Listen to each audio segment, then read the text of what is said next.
Olá, um ótimo dia para você, começando junto mais uma edição aqui do Bom Dia Produtor e chegando também ao final de mais um ano, 2019 passou ligeiro, fala a verdade.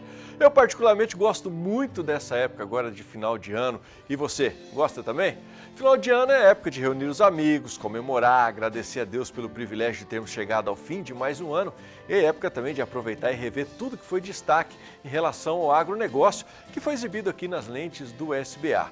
E neste programa especial você vai conferir comigo algumas matérias interessantes, importantes e que mereceram destaque em 2019.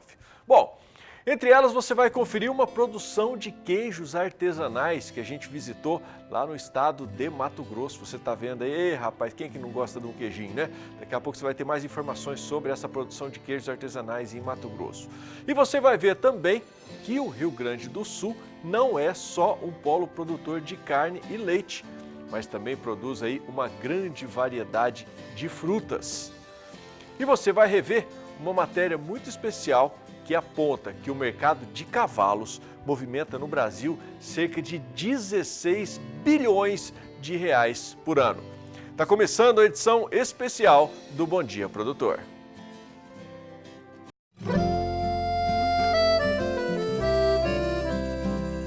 Acorda que o galo já cantou e o sol já vem fazer brotar mais um novo dia.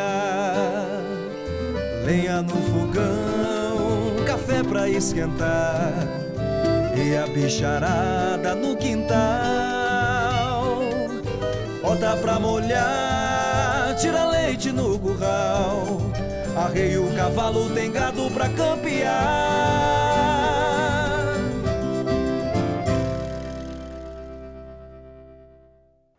Bom, eu começo destacando para você que no Dia Internacional da Agricultura Familiar, que foi comemorado no dia 25 de julho, o nosso repórter Valdir Pacheco acompanhou o trabalho da produtora Rita de Cássia, que produz queijos artesanais com leite da raça bovina Jersey em Sorriso, no Mato Grosso. Uma matéria muito bacana que chegou a dar água na boca. Confere aí.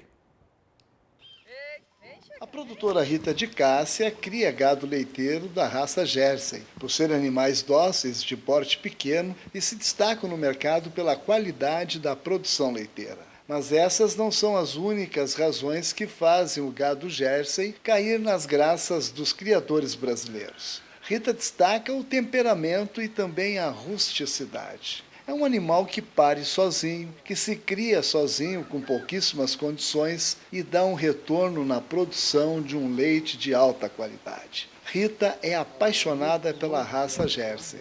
A raça Jersey pelo manejo, né, que é um animal dócil, o leite, o teor de gordura é maior, proteína, dá um diferencial no queijo.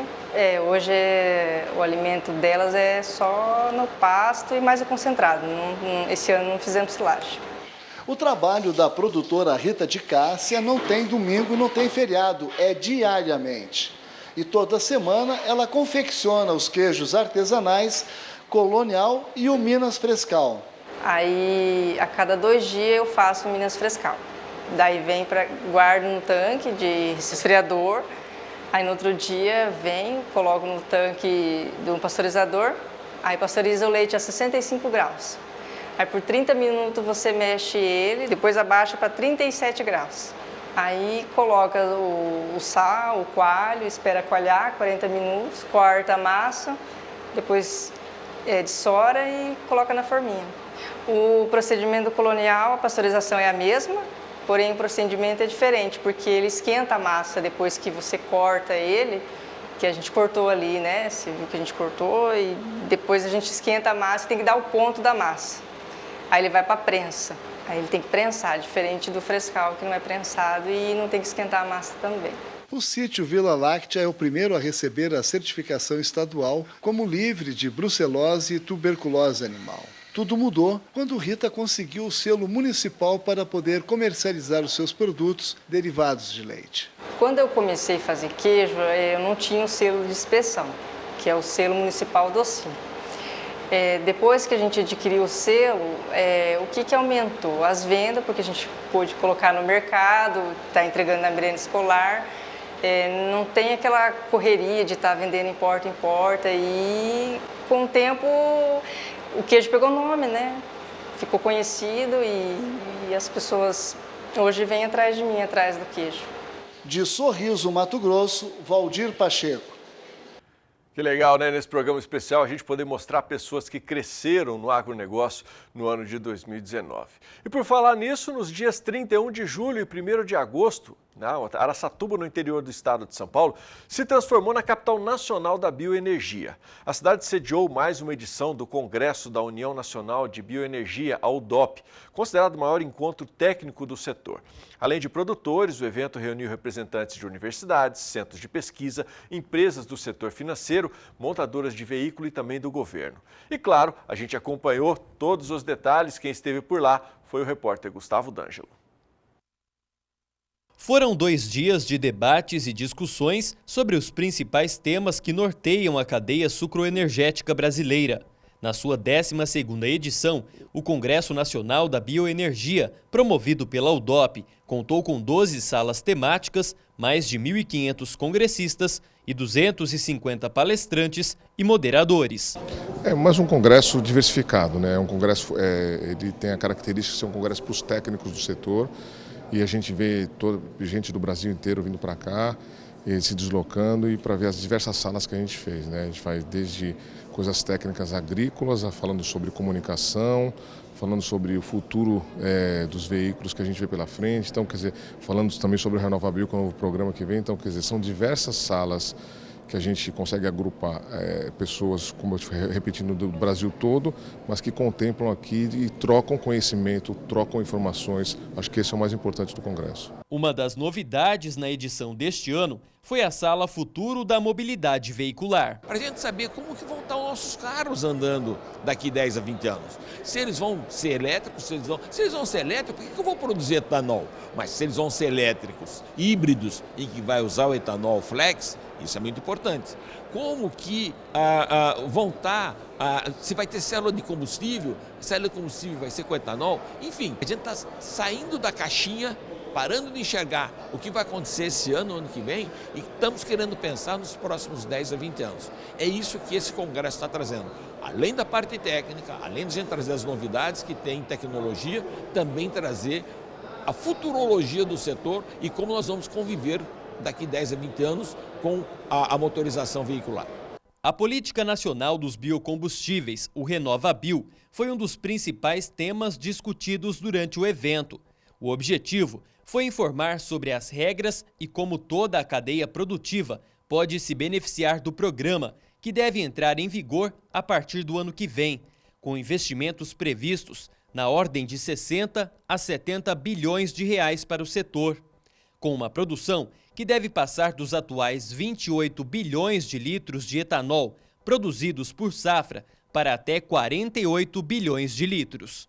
O RenovaBio, ele tem 3 grandes objetivos: reduzir incentivo para a produção de biocombustíveis, previsibilidade na produção de abastecimento de combustíveis e ele responde, ele é parte da resposta brasileira para o Acordo de Paris de redução das emissões do clima. Então, o RenovaBio é isso, é um grande programa de incentivo aos biocombustíveis nessa transição energética que se aproxima aí, que o mundo inteiro discute.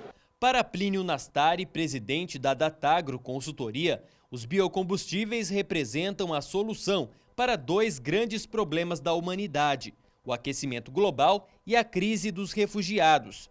Segundo ele, a nova política vai gerar emprego e desenvolvimento. O Brasil é exemplo mundial ao estar substituindo 46% da sua gasolina já por etanol, e com o RenovaBio se pretende que esse percentual cresça acima de 55% em 10 anos.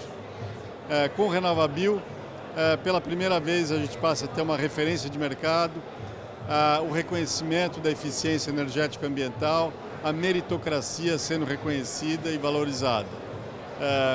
Isso é um processo que vai levar tempo, não vai acontecer de uma hora para outra, a partir de 1º de janeiro próximo, mas é um processo que gradualmente cria um incentivo para que as empresas e as pessoas caminhem na direção de maior eficiência e uma indução à aplicação de inovações.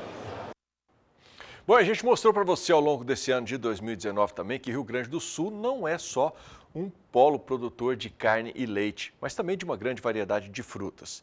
A fruticultura tem grande importância econômica e o morango aparece como uma oportunidade de renda extra para a agricultura familiar com a produção de 23 mil toneladas no estado. A valorização da fruta é o que mais atrai novos produtores. E claro, a Annelise Nicolodi foi conhecer de perto essa história. A fruticultura tem expressão econômica em todas as regiões do Rio Grande do Sul. O estado é o maior produtor nacional de uva, pêssego, figo, pera, mirtilo e tantas outras. Mas uma fruta em especial está gerando bons resultados para os agricultores. É a produção de morangos, que nessa safra deve ultrapassar as 23 mil toneladas em aproximadamente 500 hectares. E o que tem garantido essa boa produtividade é o sistema de cultivo. O agricultor, à medida que se tecnifica com qualidade, ele procura fazer com que essa tecnificação não oscile, não onere o seu produto, mas ao mesmo tempo também aumente a produção, aumente a lucratividade e não agrida o meio ambiente. Os agricultores buscam assim tecnologias e buscam investimentos também, né? Então nós temos hoje uma grande parte dos agricultores com cultivos protegidos, cultivos assim que nós tivemos redução de 90% do uso de agrotóxicos, né? E esses investimentos eles têm sido feitos através de crédito do programa do Pronaf e sempre com o apoio local do escritório da Emater. Produtor de morangos em Ijuí, no noroeste do Rio Grande do Sul, Cristiano optou pelo plantio em bancadas e dentro de estufas, o que garante maior proteção às plantas em relação ao clima e menor risco de doenças. Primeiramente, a gente optou por essa produção em local protegido pela qualidade de vida nossa. Então, trabalhando com um sistema de bancadas, a gente trabalha em pé, muito pouco uso de agrotóxico, porque a estufa, a gente usa uma telinha ao redor, não entra insetos e mais outras doenças. A produção de morangos é de encher os olhos. Aqui, as mudas foram importadas da Espanha, Argentina e Chile, onde as temperaturas abaixo de zero é que vão garantir alta produtividade. Quando o produtor lá faz a muda, ela precisa de um número, assim, digamos, de uns 60 dias de frios próximos a 0 graus. Então, daí, quando ela tiver tantas horas de frio assim, ela já está pronto para ser transferida para o local onde ela vai produzir. Então, daí eles preparam a muda e mandam em containers, né, para o Brasil. E daí aqui a gente pega ela na dormência ali, né, bem tranquilo assim, põe ela nos slabs, assim, na produção em substrato. E daí ali ela começa a vegetar e largar já seus frutos. No pico da colheita, que acontece entre julho e dezembro, os 20 mil pés de morangos devem render 10 mil quilos. O potencial produtivo de cada planta pode chegar a 500 gramas. Eu chego a passar de 10 mil quilos de morango, digamos, começando a colheita agora até final do ano. E durante a época mais do verão, ali de janeiro até junho, a gente colhe também uma quantia boa, mas não é tanto quanto essa época agora que está por iniciar. O cultivo é feito por fertirrigação, que leva nutrientes às plantas através da água.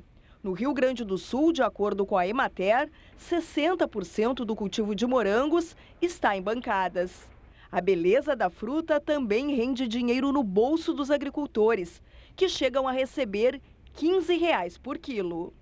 O mercado é ótimo, o mercado é uma fruta que agrega bastante valor, é uma fruta muito vendida, muito aceita no mercado.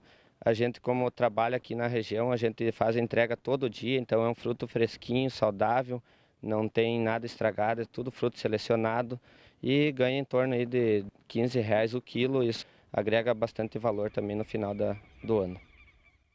Bom, hora de intervalo comercial aqui nessa edição especial do Bom Dia Produtor. No próximo bloco você vai conferir uma matéria sobre os efeitos e os impactos do uso do glifosato nas lavouras, um assunto que foi muito debatido ao longo deste ano de 2019 também. E nós vamos acompanhar uma reportagem especial produzida pela Kylie Rodrigues, mostrando a importância do cooperativismo. Fica por aí, eu volto já. Bom, já estamos de volta e destaco para você agora um assunto que foi muito comentado nesse ano de 2019. O glifosato é um importante aliado no controle de plantas daninhas nas lavouras e o herbicida mais usado por produtores rurais em todo o país. No mês de agosto, uma consulta pública questionou a população sobre a utilização deste produto. E o repórter José Cunha acompanhou todo esse evento e conversou com um especialista no assunto para saber quais os efeitos e os impactos do uso do glifosato nas lavouras. Acompanhe a reportagem. Que o glifosato é o herbicida mais utilizado no Brasil no controle e infestação de plantas daninhas, todo mundo sabe. Mas a utilização dele nas lavouras tem gerado algumas dúvidas e causado algumas polêmicas.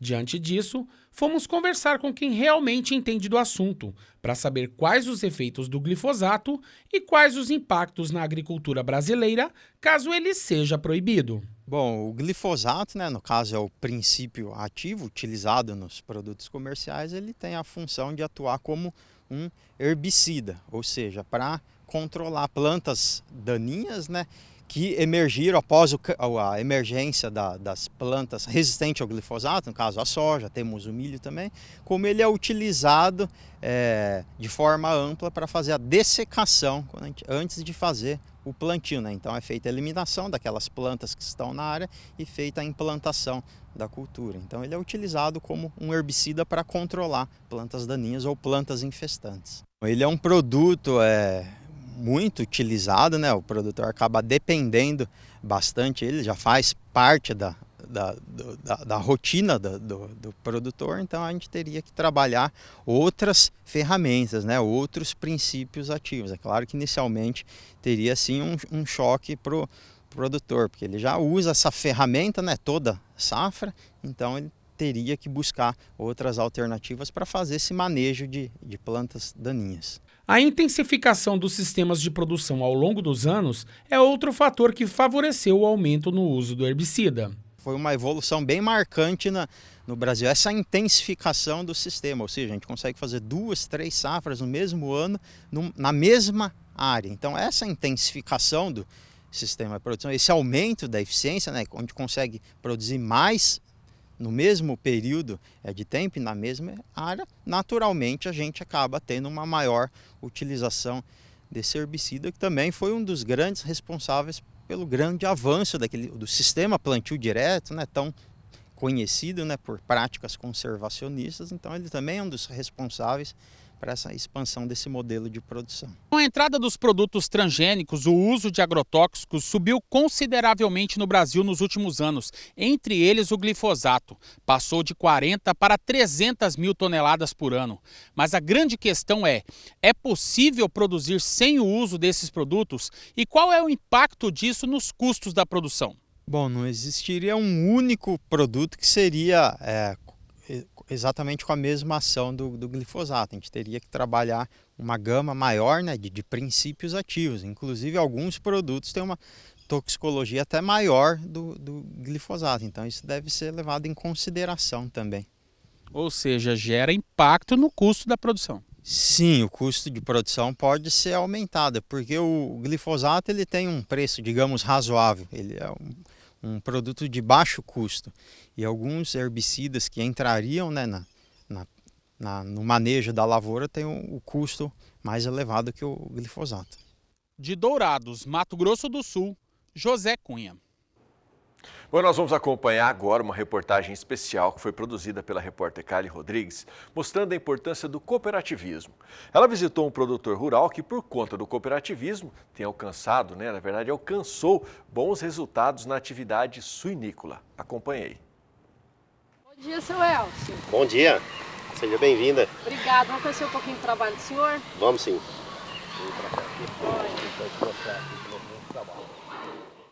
Estamos em São Gabriel do Oeste, Mato Grosso do Sul, em uma área de 24 hectares. A propriedade é do Elcio. O produtor trabalhou por 17 anos no setor de energia. Fez do sonho em trabalhar com suínos um objetivo a ser conquistado. Com planejamento, em 2011, montou as primeiras granjas. Toda a parte de energia elétrica, hidráulica, cortinas, coxos de ração, automação foram feitas pelo produtor, que viu aos poucos o empreendimento crescer. No começo, eram 2.500 animais. Atualmente, já são 5.000. O sonho não seria possível se não fosse o trabalho do cooperativismo com os esforços integrados. Dentro da cadeia produtiva, o Elcio é o responsável pela terminação dos animais. Eu pego o suíno com 23 quilos e entrego ele com 120 quilos, 130 quilos aproximadamente. Eles ficam na propriedade em torno de 100, 105 dias e aí a gente entrega para a indústria, que é localizada em São Gabriel do Oeste. Nós estamos aqui a 60 quilômetros da indústria e a Coasgo cuida da parte da ração, da parte do leitão. Ela fornece o leitão para a Aurora e a Aurora deposita esses leitões aqui na nossa propriedade, sob os nossos cuidados. Nos 4 pavilhões de 100 metros, a biosseguridade sempre foi assunto sério. O conforto térmico, alimentação balanceada resulta em baixa mortalidade.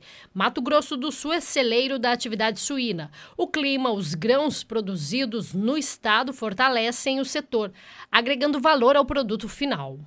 E por isso que a cooperativa vem somar com o nosso sistema, porque cada um cuida de uma parte. A gente acaba se profissionalizando em todos os setores sem precisar demandar de um investimento absurdo, né? A gente rateia esses investimentos entre os cooperados, cada um entra com uma parte, tanto de mão de obra quanto de investimento, e isso soma num todo que a gente consegue competitividade com grandes empresas, grandes indústrias, que hoje vão se somando e tornando-se gigantes, né? E a gente isoladamente não consegue produzir se não for num sistema, não consegue competitividade se não for num sistema integrado desses. Quem tem contribuído também com a suinocultura da região é o programa Granja Plus do Senar MS.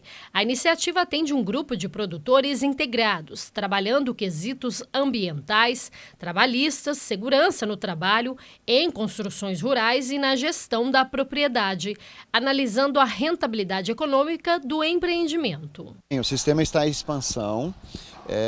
Os investimentos eles vêm ocorrendo periodicamente, né, com expansão não somente na produção de suínos em si, no contexto da terminação, mas também na produção de leitões. No caso dos produtores especificamente, todos eles estão empenhados no sentido de ampliar suas granjas, desde que seja possível, né, no contexto do enquadramento da cadeia produtiva. Por conta do vírus da peste suína africana, as integradoras e cooperativas têm adotado medidas de segurança que fazem parte da biosseguridade. Como que funciona o procedimento? Bom, o procedimento ele funciona da seguinte maneira: como a criação de suínos ela é uma criação intensiva, nós temos que adotar algumas medidas, dentre elas a proibição da entrada de pessoas dentro da granja que não são relacionadas ao processo produtivo. Nós não fomos autorizados a entrar nem fazer imagens dos animais. Todo o procedimento faz parte da biosseguridade. E com esse trabalho a gente tenta, junto com as integradoras, fortalecer a cadeia para que esse tipo de doença, esse tipo de enfermidade não venha cometer os nossos animais, as nossas granjas aqui na região.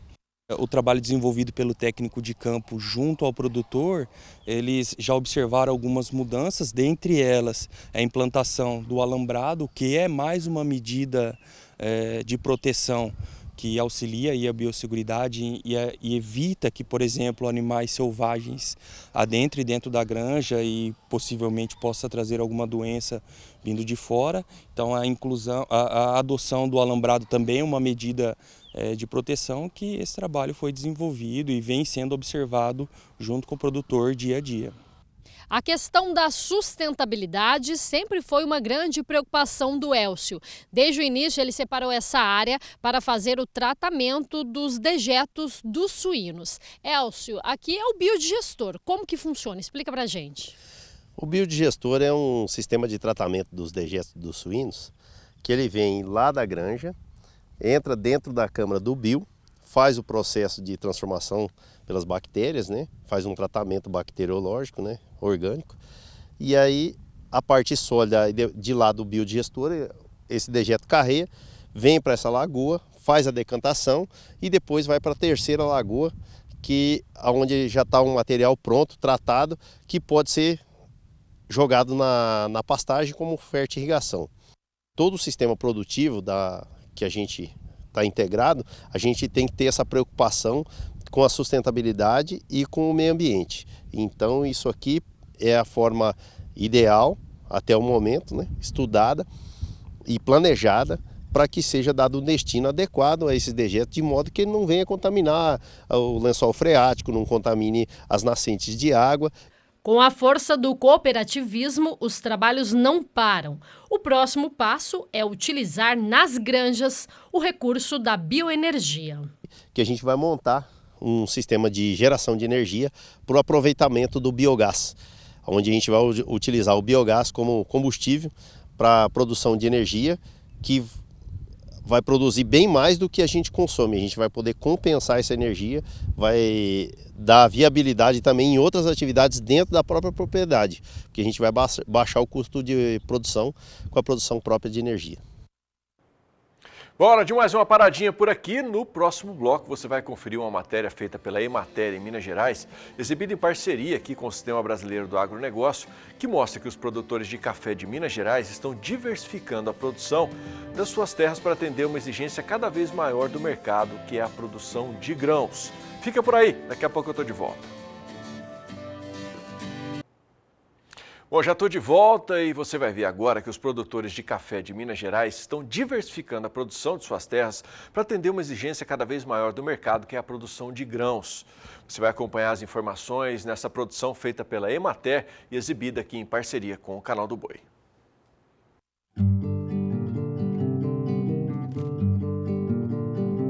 Eu me chamo Alisson Batista Borges e eu sou produtor rural, eu mexo com um pouquinho de cada coisa, café, milho, um pouquinho de feijão. Meu nome é Guilherme, sou produtor. Eu nasci aqui em São Gonçalo e eu produzo café e só o café não aguenta, então surgiu o feijão para entregar no Penai e milho para o gasto. A demanda por grãos vai ser cada vez maior. A população cresce a cada dia. A população hoje é preocupada com a saúde, quer consumir grãos cada vez melhores, cada vez mais seguros. É um mercado que tem muito a crescer. A gente precisa um pouco de diversificação nesses cultivos. Meu nome é Joaquim, eu sou técnico agrícola. Eu trabalho nessa propriedade já fazem 11 anos e essa agricultura veio só crescendo durante esse período. Então, essa propriedade aqui, ela veio de uma área em torno de 500 hectares, quando eu cheguei aqui. Só fazia uma safra de verão, que era só milho na época, né? Hoje, nesse plantio dessa safra, nós já estamos com 1.700 hectares, com 2 safras. Então, a gente está rodando anualmente 3.400 hectares, entre soja, milho, trigo, aveia e feijão. Antigamente, no sul de Minas, não se ouvia falar em trigo. Hoje o trigo está aqui presente nos cultivos de inverno. A gente não ouvia falar em soja, a soja cresce quase que no estado todo. Uma comparação que a gente deve fazer, no caso de grãos, é o tipo de cultivo, tá? Você vai fazer um cultivo tradicional com revolvimento de solo, aração e gradagem, ou você vai fazer um cultivo de plantio direto. No caso convencional, com revolvimento de solo, você corre o risco que, no caso de uma chuva forte, ter erosão, ter perda de solo, ter assoreamento de cursos d'água, ter desperdício de água, pois a água não vai infiltrar nesse solo, ela vai escorrer. Plantio direto seria uma opção bem mais racional, porque permite que a chuva infiltre no solo, enriquece o solo em matéria orgânica, baixa a temperatura do solo, é um cultivo hoje muito mais racional. E ele é acessível tanto à agricultura familiar como à agricultura empresarial. O plantio direto é uma ótima opção que a gente tem. Antes era mais complicado, você tinha que mexer no solo todo ano, né? Tinha que ficar arando com arado. O plantio direto é bom que assim, você consegue reter umidade, incorporar matéria orgânica, você melhora bastante o solo, a qualidade do solo. E o sistema de plantio direto tem como base e como princípio fundamental a rotação de culturas, alternando leguminosas com gramíneas, enfim, tira milho, planta feijão, tira soja, planta trigo. Esses cultivos em rotação são benéficos para as plantas porque diminuem a incidência de pragas e doenças. O importante é você ter a palhada, né, para fazer esse plantio na palha.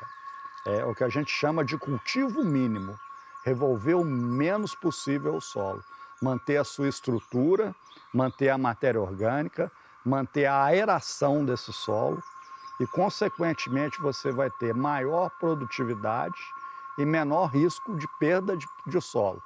O milho é uma cultura de ciclo ligeiramente curto, né? Você colhe o milho com 5 meses.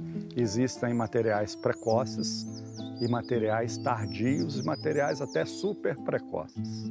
Sempre lembrando que o produtor deve buscar assistência técnica para optar pelo material genético que mais convém ao seu tipo de solo e ao uso que você vai fazer do seu milho.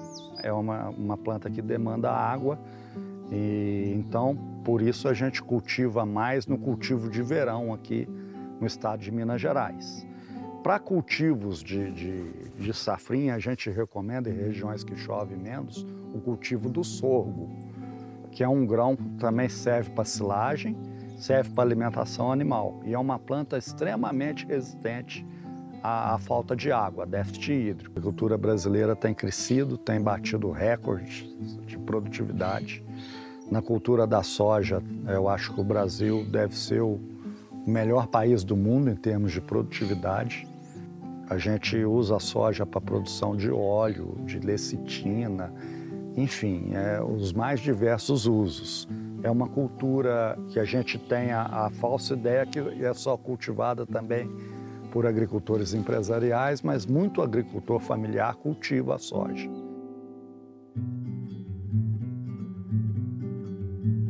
o fundamental do produtor hoje é a análise de solo, é o básico. Porque através da análise de solo você sabe o que o seu solo está precisando, o que você vai ter que colocar nele. Você tem que corrigir o seu solo com calcário, se necessário gesso. O gesso é um excelente insumo, além de fornecer enxofre, ele corrige alumínio tóxico em camadas mais profundas, né? Então, fundamental a análise de solo para você dosar a quantidade de calcário, a quantidade de gesso, se for o caso, e os nutrientes da adubação de plantio e cobertura. O processo que a gente faz é um processo de produção anual. A gente começa desde uma análise de solo, que a gente faz uma coleta, manda para o laboratório, esse laboratório analisa, a gente faz todo o processo de interpretação de solo, né, da análise de solo, vê o que está disponível, o que não está disponível nesse solo. Daí a gente partimos para qual cultura aquela área vai ser estabelecida, se vai ser milho ou se vai ser soja, ou na safra de inverno se vai ser trigo ou se vai ser aveia. Quando a gente começou, não tinha muito esse negócio na cabeça. Era plantar e coisa, mas depois que você vai vendo, o negócio vai mudando. E você economiza. Se você faz a análise, você economiza no adubo. Às vezes é um adubo que você vai jogar, não é aquele, é outro. Não é só pro feijão, o café é muito importante. Então, qualquer cultivo de grãos, primeiro a análise de solo. Segundo passo, uma boa semente. Se você é um agricultor familiar, vai fazer um cultivo agroecológico, a preferência é uma semente de milho, por exemplo, de variedade, que você vai guardar no paiol e poder cultivá-lo no ano seguinte, usar a sua própria semente. Nós temos tecnologia para todo porte de produtor.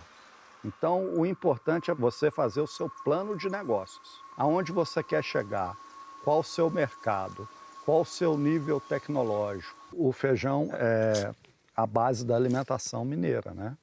E é uma planta de ciclo muito curto e adaptável à produção em qualquer município mineiro. Planta-se feijão. Então, é uma cultura de suma importância para o estado. Talvez, junto com o arroz, o principal componente da nossa cesta básica. E é uma cultura que depende muito de uma boa semente. é uma planta que permite ser cultivada em consórcio com outras culturas. A agricultura familiar usa muito isso, consorciar feijão com café, feijão com citros plantado na entrelinhas, e por ser uma leguminosa, o feijão fixa nitrogênio atmosférico no solo. Então o uso dele em consórcio com plantas perenes é benéfico para a planta perene.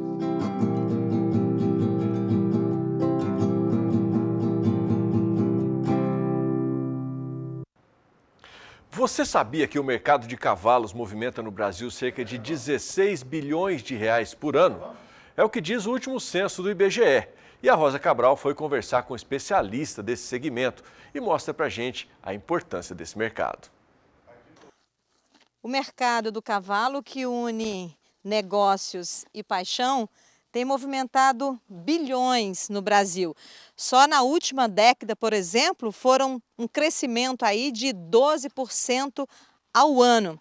E aí a gente veio descobrir por que isso está acontecendo no Brasil, conversando com o médico veterinário Paulo Zandavalli, que nos recebe aqui no Aras, em Campo Grande, Mato Grosso do Sul, para essa prosa. E 16 bilhões, é bastante dinheiro, né, doutor? Realmente, é muita coisa. Mas a indústria do cavalo ela tem aumentado consideravelmente, principalmente no quesito serviços, no quesito equipamentos. Isso aí tem aumentado demais.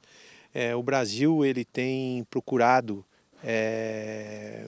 produzir equipamentos que antes importavam, e agora existe uma indústria toda voltada a materiais, equipamentos para as linhas equestres. Também nós temos tido um acréscimo muito grande na comercialização e nos valores de mercado dos animais, das diferentes raças. Isso está muito relacionado com a procura cada vez maior assim, do divertimento equestre, da procura das pessoas pelas suas famílias, enfim, de ficarem mais tempo com os cavalos e menos tempo com problemas sérios em casa, enfim. A equinoterapia, não só como a equinoterapia feita em clínicas, mas o cavalo, só do convívio, do bom convívio com ele, como é o nosso caso aqui, ó, você já vai ficando mais relaxado e mais tranquilo. Antes de começar a gravar, eu estava aqui, ó, me deliciando com esse momento. Como que é o nome dela, doutor? A Play. E qual é a história da Play? O que ela está fazendo aqui no seu Aras? A Play é uma grande égua, uma das éguas que nós temos mais carinho de todos os animais aqui do nosso estado, uma égua conhecida nacionalmente. Ela veio para um leve tratamento aqui em casa, ela está aqui há algum tempo e é um dos exemplos de um animal que une família, que é um animal que seduz a toda um segmento, no caso dela, dentro da raça quarto de milha, e no caso dela também no esporte, que é o laço comprido. Ou seja, ela é um grande exemplo de uma égua sensacional e que tem uma legião de seguidores e de fãs, não se falando também da sua família, dos seus proprietários, que são maravilhosos. É que, culturalmente falando, o cavalo ele agrega, né, doutor?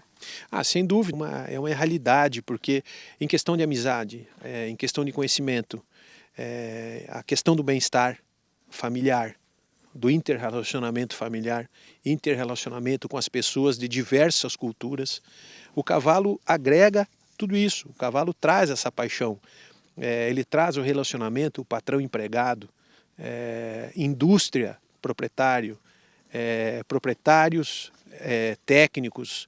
Então, realmente é uma grande indústria, as exposições pelo mundo afora, as provas equestres. Hoje se tem uma quantidade absurda de provas equestres no Brasil.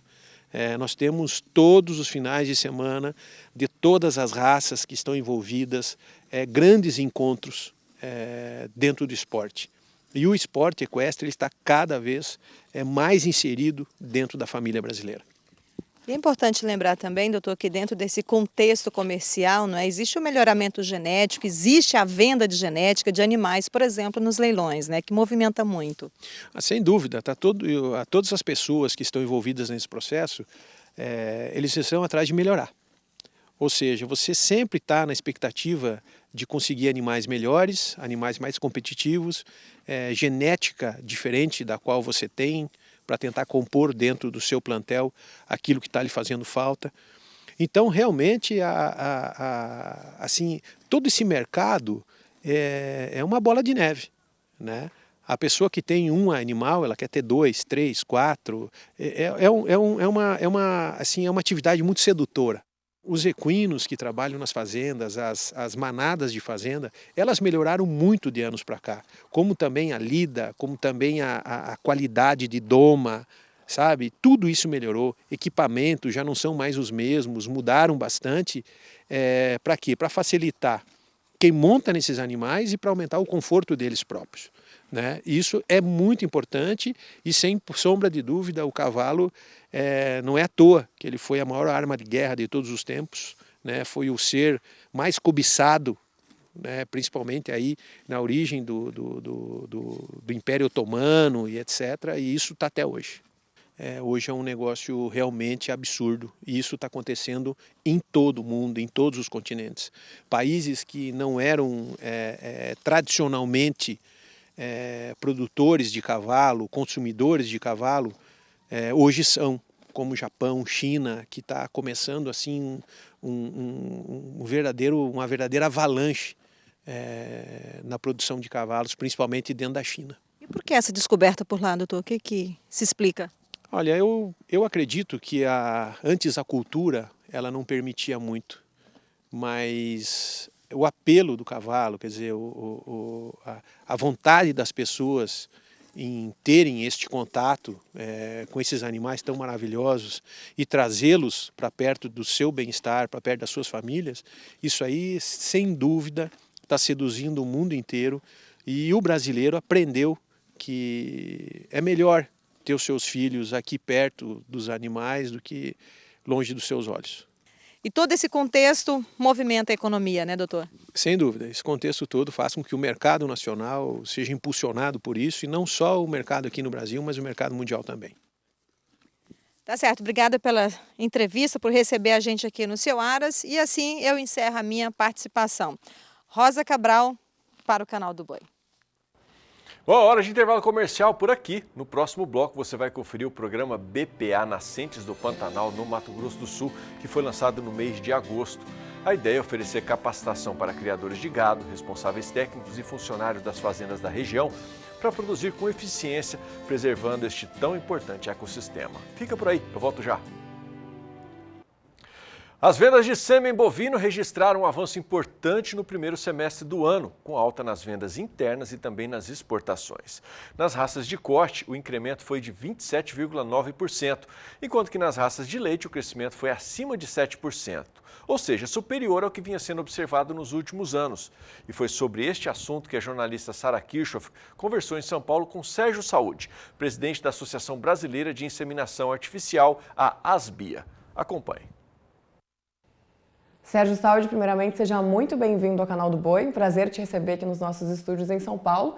E vamos falar dos números bons, então, desse primeiro semestre, um crescimento de 19%. Qual foi o grande destaque? Obrigado, Sara, pelo espaço, primeiramente. Um grande prazer estar aqui com vocês. Realmente, né, um primeiro semestre assim, muito forte, uma arrancada, aí, principalmente na pecuária de corte, com quase 28% de crescimento, né, Bastante uma puxada grande. Mas o leite também não ficou atrás, não. O leite cresceu aí mais de 7%, o que também é uma sinalização muito positiva. Perto de outros anos, esse crescimento para o gado de leite aí de 7%, ele foi melhor. E sim, e principalmente porque a gente vem agora se confirmar essa tendência de crescimento, o terceiro ano consecutivo de aumento de venda de genética leiteira, né? O que nos anos anteriores, eu digo, anteriores a 2017, você tinha um ano de crescimento, um de queda, oscilava muito, né, acompanhando as oscilações naturais do mercado. E independente, né, parece que Antes você tinha uma correlação muito forte entre o preço de leite e o investimento em genética, e agora está descolando um pouco. Né? O produtor de leite está vendo que ele tem que investir em genética independente, né, das tendências de mercado, ou seja, ele tem que pensar sempre para frente, para o futuro, o que ele vai ter de reposição no rebanho.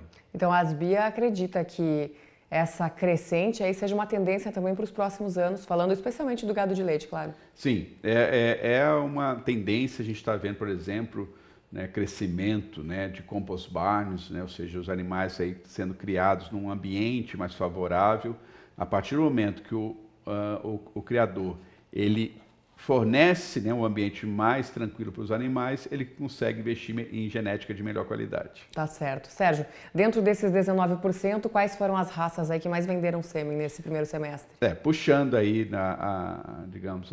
essa locomotiva da genética, sem dúvida o corte, né? O Angus, a raça que mais se destacou nesse primeiro semestre, muito para uso em cruzamento industrial, né? O Nelore veio forte também, com animais de reposição, né? Sendo a raça mãe, né? Aquela raça que vai fazer as fêmeas para serem utilizadas no cruzamento industrial. E uma raça que também se destacou muito é o Brangus, né? O Brangus já vem aí nos últimos 2 anos crescendo bastante. O Brangus, assim como Bonsmara, Senepol, Brafo, ele entra muitas vezes naquelas fazendas que seguram o F1. A fêmea, né, cruzada do Angus Nelore, em vez de descartar essa fêmea, retém e tira mais um produto dela, fazendo cruzamento com essas raças. E no leite, né, o holandês puxou a fila muito forte, um crescimento acentuado do holandês e do Jersey, muito em função dessas melhorias no manejo que muitas fazendas adotaram, e o criador se sente mais à vontade, né, quando ele tem, como eu falei, esse controle melhor do ambiente, ele se sente mais à vontade de investir numa genética de raça pura. Quais os estados que mais investiram? No corte, né, quem puxa, né, a fila é o Mato Grosso, é o estado hoje que mais consome genética. Depois vem Mato Grosso do Sul e, uma surpresa bastante positiva, o Pará. Né? O Pará cresceu bastante nos últimos anos, é hoje o 3º estado que mais investe em genética, e depois o Goiás. E no leite, Minas Gerais, disparado, o estado, né, que tem o maior rebanho bovino leiteiro, consome um volume grande de sêmen, mas quando a gente fala em percentual de animais inseminados, Minas Gerais fica atrás de Rio Grande do Sul, Paraná e Santa Catarina, que são os estados que mais inseminam. Ah, tá certo. E além desse desempenho no mercado doméstico aqui brasileiro, como é que ficaram as exportações? Também tiveram um desempenho positivo? Sim, né, acompanhando essa tendência, né, que a gente vem observando de vários países buscarem a genética tropical, a genética brasileira, né? Então, no leite, o Girolando desponta assim como uma raça preferida dos criadores da América do Sul. Então, países da América Central, como Nicarágua, Costa Rica, têm comprado bastante genética de Girolando. Também a Colômbia, né? E na pecuária de corte, né, se destacam Bolívia e Paraguai, importando muito Nelore, e também alguns países aí começam a demonstrar interesse na Ásia, né? Então, a Índia está com um movimento aí grande para importação de genética do Gir, o Sri Lanka, Bangladesh, né? Então tem vários países, Paquistão, são países aí que vêm demandando aí a genética brasileira. Um mercado crescente, né? Antes de encerrar, Sérgio, em relação aos nossos concorrentes, como é que está o investimento em sêmen no Brasil? Como é que a gente está aí nesse ranking? Sim. Bom, em relação quando a gente analisa a pecuária de corte, o Brasil é um dos países que mais insemina, né? Muito pela necessidade de fazer o cruzamento industrial e você precisar de uma genética que você não tem tão disponível no país, né? Então, o uso do Angus, né, Brangus, como eu falei, favorece aí os criadores do Brasil Central a utilizar a inseminação artificial para poder ter acesso a essa genética. Então, com isso, o brasileiro é o pecuarista que mais investe e os resultados a gente tem visto. Já no leite, né, os países europeus, os Estados Unidos, investe fortemente em genética, em inseminação artificial, e o produtor de leite brasileiro está um pouquinho atrás. Ele está crescendo, né, como o mercado vem mostrando, mas precisa acelerar, né? A gente precisa investir mais em tecnologia e produzir um leite de melhor qualidade. Ainda são paradigmas que vêm se movimentando e se transformando, né? Como boa parte da produção leiteira brasileira é feita por pequenos produtores, né? É lógico, acesso à informação é um pouco mais difícil, questão de mão de obra. Então, são ações aí que, através das BI, a gente vem promovendo, né, principalmente a difusão do conhecimento, para mostrar que a inseminação artificial é um recurso muito simples, né, muito fácil. E que não é tão cara quanto muita gente pensa, né? De forma alguma, né, um investimento muito baixo e que dá um resultado aí por gerações e gerações na fazenda. Maravilha, Sérgio. Mais uma vez, obrigada pela sua participação aqui conosco. Eu que agradeço, Sara, pelo espaço. Muito obrigado. Da mesma forma. Esse foi, então, Sérgio Saldi, presidente da Asbia, e nós devolvemos o sinal para Campo Grande. É com vocês. Bom, a qualificação na cadeia produtiva é muito importante para o setor. Em agosto, a Boviplan e o WWF Brasil lançaram em conjunto o programa BPA Nascentes do Pantanal, no Mato Grosso do Sul. A ideia é oferecer capacitação para criadores de gado, responsáveis técnicos e funcionários das fazendas da região para produzir com eficiência, utilizando protocolos brasileiros já consolidados no mercado. Você acompanha tudo isso na reportagem do José Cunha, com imagens de Auro Sávio. O lançamento oficial do Programa de Apoio à Produção Sustentável Nascentes do Pantanal ocorreu no auditório do Sindicato Rural de Campo Grande, em Mato Grosso do Sul, e contou com representantes de entidades e empresas envolvidas no projeto e produtores da região. O intuito é instruir pecuaristas a produzirem mais com métodos sustentáveis. Pretendemos lançar uma série de ações de longo prazo, de forma continuada, para que tanto o produtor como a sua equipe possam se capacitar nas melhores tecnologias ligadas a boas práticas agropecuárias, para que ele possa implantar isso na sua propriedade e ele atingir uma ótima ou uma melhor rentabilidade do que ele já tem hoje no momento. Como que vai funcionar isso? Quais seriam essas ações? Bom, nós temos algumas ações que são chamadas pontuais, né? São seminários e palestras, dias de campo e excursões, mas também vamos oferecer outras atividades de forma continuada, como cursos e assistência técnica mensal para os produtores que estiverem cadastrados no programa. Inicialmente, o programa atenderá pecuaristas de médio porte das regiões de Rochedo, Corguinho e Rio Negro, com a implantação de técnicas de gestão e produção, tais como questões sanitárias, de reprodução, nutrição, manejo de pastagens e bem-estar animal. O programa lançado hoje segue até novembro de 2020. Nesse período, os produtores que aderirem ao projeto participarão de uma série de encontros e capacitações com consultoria especializada que darão todo o suporte na execução desse programa, que deve aumentar ainda mais a produção sustentável na região pantaneira. O gerente da WWF Brasil destaca as boas práticas já consolidadas na preservação ambiental do Pantanal. A entidade participa do programa, criando condições para que a sustentabilidade ambiental na cadeia produtiva seja efetiva. Nós percebemos no papel da nossa organização, na agregação, né, dessas experiências, dos protocolos já existentes, a capacidade de alavancar o processo de alcance da sustentabilidade econômica, ambiental e social dessas propriedades. Então, esse é o nosso objetivo, né, buscar sinergias, buscar as parcerias para que essa sustentabilidade baseada nas boas práticas possa de fato acontecer. A certificação, estabelecimento de critérios, né, processos como o BPA, que a gente vem conversando aqui, são fundamentais para que essa comprovação, né, de que de fato a sustentabilidade, a conservação, ela existe nessa cadeia produtiva, é que vai virar o jogo desse processo. Então, a gente acredita que o fortalecimento desses critérios, né, dessas práticas, ela vai apoiar e muito, né, essa mudança no cenário da percepção com relação à produção. As regiões onde o programa será implantado são áreas importantes para a conservação das águas que chegam ao Pantanal, garantindo a biodiversidade e proporcionando o equilíbrio entre o uso e a exploração dos recursos naturais. O governo do estado de Mato Grosso do Sul, através da Secretaria de Estado de Meio Ambiente, Desenvolvimento Econômico, Produção e Agricultura Familiar, também dispõe de incentivos a produtores que investem em boas práticas.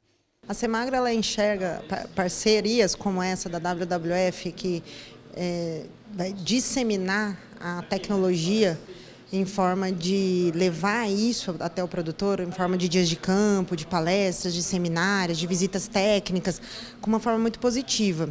Porque quando um governo desenvolve, né, uma tecnologia através de uma política pública, muitas vezes isso fica dentre poucos produtores, né? Aqueles que têm mais acesso à informação, aqueles que têm mais conhecimento, ou mesmo aqueles que estão mais próximo da capital, né, e que veem mais aquilo que está acontecendo. Então, difundir a política pública e levá-la até a ponta com capacitação e com técnica, isso é super importante para a conservação principalmente, né? Levando em consideração que hoje os programas de incentivo do governo colocam dentre os seus atributos, né, de critérios de exigência a sustentabilidade. Produtores rurais que participaram do lançamento estão confiantes no resultado positivo do programa. Acho que tudo é importante, né? Quer dizer, esses 3 municípios onde eles vão começar o projeto, que é Rochedo, Corguinho e Rio Negro, são municípios exemplares do ponto de vista de preservação. Nós temos 2 rios, que é o Rio Aquidauana e o Rio Negro, e todos os afluentes ou correm para o Aquidauana ou para o Rio Negro. Sempre vai ter alguma coisa para se fazer para melhorar essas questões, né? Principalmente relacionadas a esses pequenos afluentes. Eu acho que o envolvimento do produtor é necessário, é importante, e eu tenho certeza que é vontade do produtor mitigar alguma coisa que esteja, de certa forma, prejudicando a fluência das águas para esses 2 rios importantes da região. De Campo Grande, Mato Grosso do Sul, José Cunha. Bom, chegamos a mais um intervalo comercial por aqui. No próximo bloco você vai conhecer a história de um jovem produtor rural mineiro que resolveu empreender e investiu na produção de queijo frescal. Em 10 anos já se tornou líder no segmento no mercado de queijo da região do Triângulo Mineiro. Eu volto já e te conto em detalhes essa história. Fica por aí. Bom, estou de volta com essa edição especial do Bom Dia Produtor, que está reapresentando para você algumas matérias de destaque ao longo desse ano de 2019. E essa que eu vou te mostrar agora, sem dúvida nenhuma, é uma dessas matérias que chamou a atenção ao longo do ano. Cansado de depender dos recursos financeiros do pai, um jovem produtor rural mineiro resolveu empreender e investiu na produção de queijo frescal. Em 10 anos se tornou líder de mercado na região do Triângulo Mineiro. Você vai acompanhar essa reportagem produzida pela Emater e veiculada em parceria aqui com o Canal do Boi. Em tempos de crise, boas ideias são amigas do empreendedor. O André, por exemplo, não estava contente em receber só a mesada do pai e resolveu que era hora de se movimentar. Começou vendendo galinhas e milho verde que colhia da plantação do pai, ainda aos 18 anos de idade. E foi exatamente nessa cozinha que nasceu a ideia do empreendedor André Terra Bento, aqui de Uberaba, de produzir o queijo Minas Frescal. E aqui nesse fogão, ele trazia o leite para ser pasteurizado. Quem vai contar um pouquinho dessa história para a gente é o pai dele, o senhor Reinaldo, não é isso? Isso. Onde tudo começou e por que começou. Conta um pouquinho. Na verdade, aqui era uma propriedade que a gente destinava para produção cafeeira. E o café estava passando um momento muito difícil e o André, então, quis unir a vontade, a fome, vamos falar assim, com a vontade de comer. E me pediu que liberasse aqui a cozinha da casa para ele destinar a fazer inicialmente um queijo Minas Frescal de umas 10 vacas. E ele falou: pai, então faz o seguinte, você pode cortar minha mesada, pode deixar que eu me vire agora com queijo. Já pensou cortar a mesada, seu Reinaldo? Aí me agradou muito essa história, falei, já vou economizar e tudo. Aí ele veio para cá e começou inicialmente fazendo uns 10 queijos e comercializando aqui no posto Cachucha, na próxima fazenda, que nós íamos lá comprar óleo diesel e ele já levava e vendia lá o queijo dele. Que hoje, na verdade, ele que domina aqui. Eu, para fazer as coisas, às vezes tenho que pedir benção para ele. Ele tem toda a atenção com os animais no pasto e com os bezerros em crescimento. Afinal, a saúde dos animais é que vai garantir a qualidade do leite. São cerca de 150 vacas girolando em lactação que, nesse momento, estão sendo guiadas para a sala de ordenha calmamente, sem estresse, para não prejudicar a qualidade do leite. Por dia, são realizadas 2 ordenhas. E aqui, doenças como mastite, é proibida a sua entrada. Por isso, cuidado com o teto das vacas. Saúde animal é coisa séria. Para melhorar a qualidade de seu queijo, André aproximou a sala de ordenha da agroindústria para facilitar a produção e ganhar nos processos de higienização. São 300 quilos de queijo fabricados todos os dias por esse time de sucesso que veio diretamente da região nordeste do Brasil para trabalhar com o empresário na fazenda. Tudo aqui é higienizado para dar ao consumidor a garantia de que o produto é de qualidade. Em 10 anos, André se tornou líder de mercado no comércio de queijo frescal na região do Triângulo Mineiro e pretende expandir seu negócio e as estruturas da queijaria.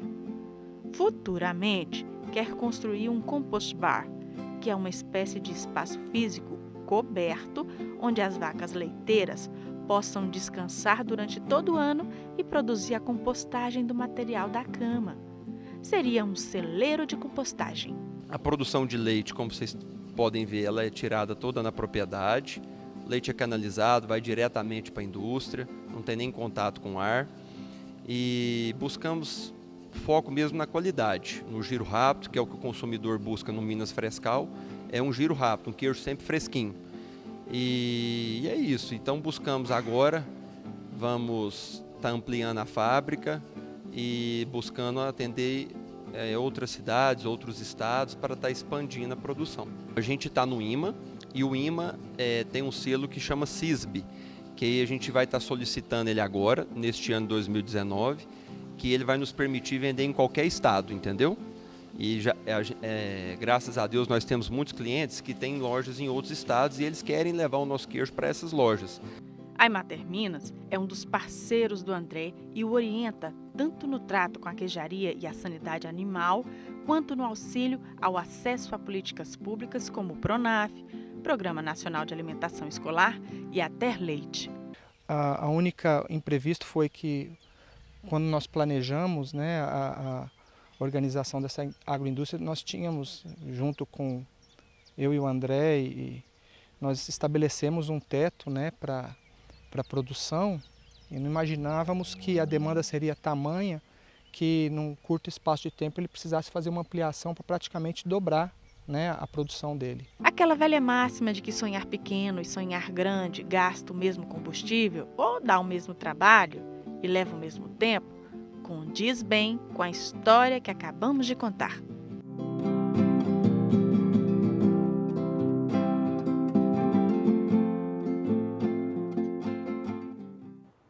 Bom, e o assunto por aqui agora é cavalo. Campo Grande recebeu nesse ano de 2019 duas das maiores competições do calendário anual da modalidade, o 14º Potro do Futuro e o 14º Campeonato Nacional de Laço Comprido. As provas foram promovidas pela Associação Brasileira de Criadores de Cavalo Quarto de Milha, ABQM, e pelo Núcleo Sul-Mato-Grossense do Cavalo Quarto de Milha.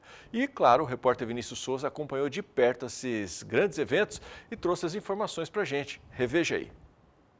Cavalos em provas, olhares atentos. Este é o 14º Potro do Futuro e o 14º Campeonato Nacional de Laço Comprido. Este ano, as competições receberam mais de 400 inscrições, além de 100 competidores e 200 animais quarto de milha. É um incentivo aos criadores e competidores da raça, que favorece a raça, no caso, e também as modalidades dentro da raça quarto de milha. A avaliação para escolher os animais que vão competir no evento é criteriosa.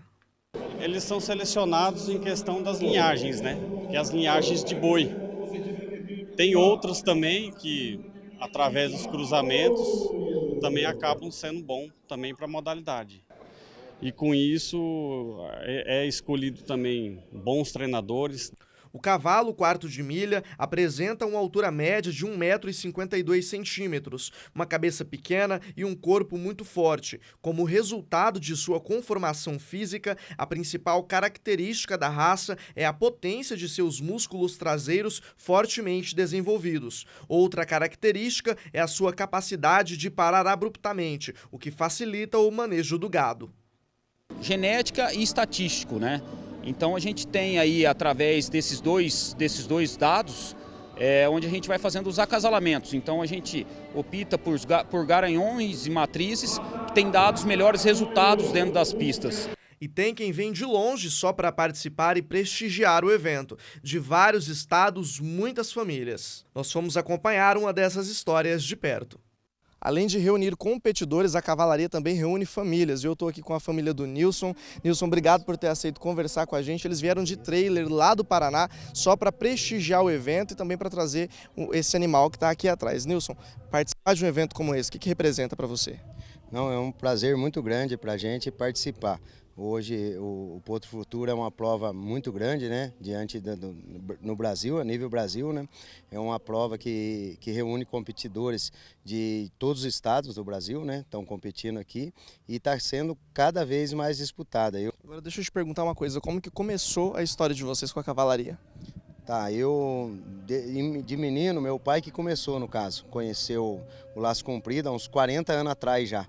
E daí eu, como gostava já de cavalo, e depois a gente começou a participar, então faz tempo que estou no meio do laço, do laço comprido, né? Participando e trazendo cavalo para as festas, para as provas, e hoje trago há tempo já, né? Tem meu filho que já participa também, a minha esposa não laça, mas todas as provas vai junto, levamos a família para o rodeio de laço.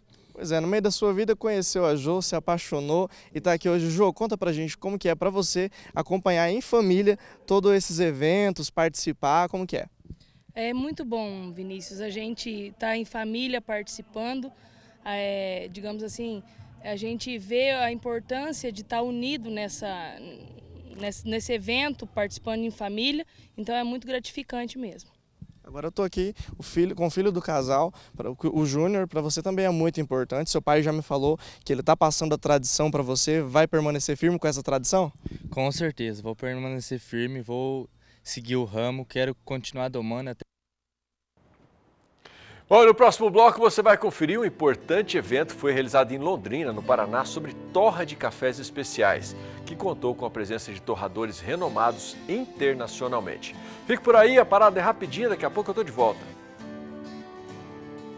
Bom dia, produtor, já está de volta. E aqui em Campo Grande, a Secretaria Municipal de Desenvolvimento Econômico e da Ciência e Tecnologia, a SEDESC, adaptou um ônibus que funciona como mercado itinerante. São comercializados hortaliças, verduras, legumes e fruta.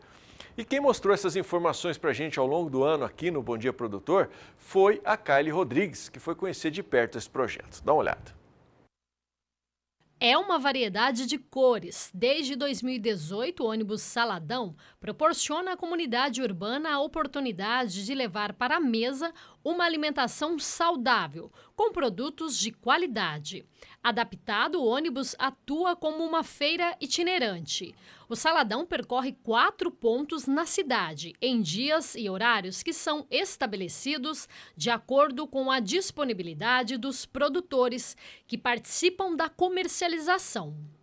Tratando desse ponto aqui, é uma comunidade indígena composta por 23 produtores, que, por sinal, é muito interessante, porque o índio produzindo hortaliça não é muito comum no Brasil. E aqui a gente tem conseguido fazer eles produzir. É uma associação de 23 produtores índios produzindo hortaliça. E dá também opção para a população de comprar um produto mais natural, mais saudável e bem fresco, porque esses produtos foram colhidos hoje. Quer dizer, num prazo de 2 horas ele já está na mesa do consumidor. Dentro do ônibus a gente encontra hortaliças, frutas e verduras fresquinhas. O objetivo principal do Saladão é beneficiar a agricultura familiar do município de Campo Grande. Além de estar me ajudando, também estou ajudando outros familiares, entendeu? Essa que eu acho a importância desse ônibus. Até eu quero deixar aqui registrado com você que tinha que ter mais para ajudar, porque a nossa maior complicação sempre foi a venda. Que plantar a gente planta, produz, né? Mas tinha que ter mais decisões, para atender mais a gente também e outras pessoas também que a gente conhece, que está no meio também, que não tem aonde vender. Essa é a importância que eu acho desse ônibus e desse projeto da SEDESC. De Campo Grande, Kylie Rodrigues. Muito legal esse projeto, mais uma forma aí do pequeno produtor escoar a sua produção. Bom, e Londrina sediou um importante evento sobre torra de cafés especiais e contou com a presença de torradores renomados internacionalmente. Além de instrutores brasileiros, o evento também contou com especialistas da Itália, Alemanha, Suécia e Austrália. E claro, você acompanhou tudo isso aqui também no Bom Dia Produtor ao longo de 2019. Reveja aí. Em geral, a qualidade dos cafés é avaliada com base num conjunto de atributos como aroma, sabor, corpo, acidez, adstringência, amargor, entre outros, os quais influenciam e contribuem diretamente para a qualidade do produto. Nós estamos no laboratório do Centro de Pesquisa de Qualidade do Café do IAPAR e vamos conversar com a doutora Patrícia Santoro, que é uma das responsáveis pelos testes de qualidade que são feitos aqui. Doutora Patrícia, quais são os testes sensoriais que vocês fazem para saber se o café é de qualidade ou não? Bom, a gente avalia vários atributos nessa qualidade, né? O primeiro deles são as fragrâncias no pó.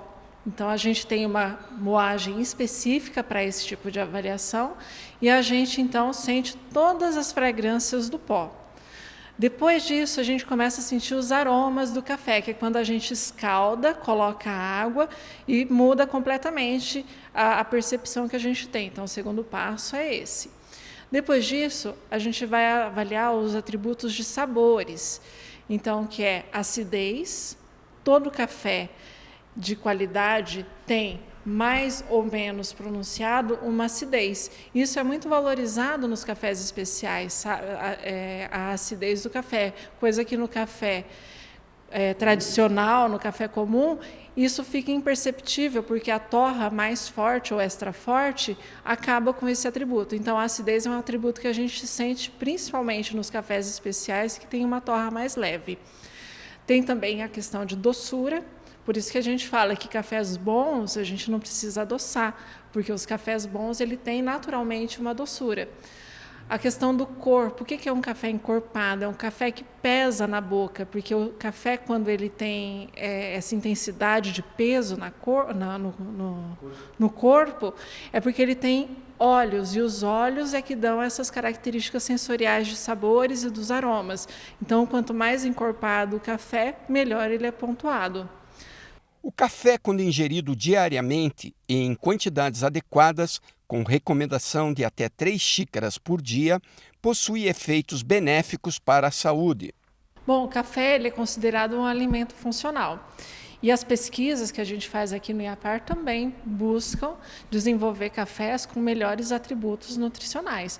A gente tem, por exemplo, em relação aos cultivares do IAPAR, uma quantidade de lipídios bons em maior concentração do que as demais cultivares do mercado. Então, os lipídios do café são cafestol e caveol. O caveol é o lipídio bom e esse a gente tem em maior concentração. Então, consumir as cultivares de café desenvolvidas pelo IAPAR significa que você está consumindo um café com mais benefícios para a sua saúde. E todo ano, o IAPAR realiza um concurso, Prêmio Café Qualidade Paraná, com o objetivo de estimular e promover os cafés especiais no estado. E o IAPAR, o Instituto Agronômico do Paraná, promove todo ano um concurso de café, o concurso é estadual, e o Denilson Fantin é o técnico do programa que ajuda a organizar esse concurso. Denilson, explica para nós como é que funciona esse concurso Café Paraná Qualidade. Esse concurso está na sua 17ª edição. E o produtor interessado escreve sua amostra, né, durante o período, a inscrição vai até o dia 23 próximo, esse ano. A gente recebe 2 quilos de amostra dos produtores das diversas regiões produtoras de café do estado do Paraná. Os técnicos da Emater dessa região aceitam as inscrições dos produtores e mandam as amostras aqui para o centro nosso de qualidade. Esses cafés são feita uma classificação física para ver se está dentro dos padrões de defeitos aceitáveis. Tendo esse ok, a gente vai para a torra. Esses cafés são torrados no equipamento padrão, num probatino da marca Leogap. Depois vai para degustação perante 10 juízes. Eles recebem notas, né? E a gente classifica geralmente as 40 melhores cafés. Na segunda etapa, a gente chama degustadores de fora do estado, inclusive, né? Ou de dentro do estado, para a gente se isentar, nós que estamos ajudando a organizar o concurso. E aí é escolhido o campeão desse café por critério técnico. Bom, e esta edição especial do Bom Dia Produtor fica por aqui. Eu desejo a você e a sua família ótimas festas e um excelente e abençoado final de ano. Tchau, tchau.